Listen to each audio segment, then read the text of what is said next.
তোর কথাই আমি উঠি আর বহি। না জান, আমি তোমার কথাই উঠি আর বহি। তুমি কইলে উঠমু, তুমি কইলে বমু, তুমি যদি কও হইয়া পড়মু। আর কি কইছস? তুই আমার তালাক দিবি? তালাক তো তোরে আমি দিমু। না জান, তুমি আমার তালাক দিও না। তুমি যদি আমার তালাক দাও তাহলে আমার বউ ব্যবসা থাকবো না।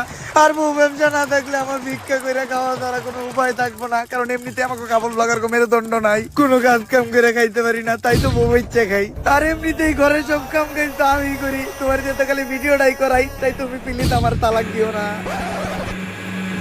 ভাতিজা, আমি মনে হয় আমার মাইকটা রেখে গেছি।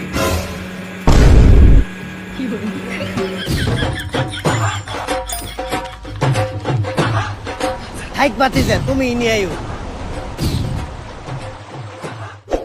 কাকা ভিতরে আসেন। কাকা, এটা হইলো আমার নতুন সেলুনের ব্যবসা। আর এই সেলুনের নাম হইলো ভাইরাল লিঙ্ক হেয়ার কাট। ভাতিজা, আমি একটা বিষয় লক্ষ্য করছি, বর্তমানে কাপড় ব্লগাররা খালি সেলুনের ব্যবসা দেয়। এর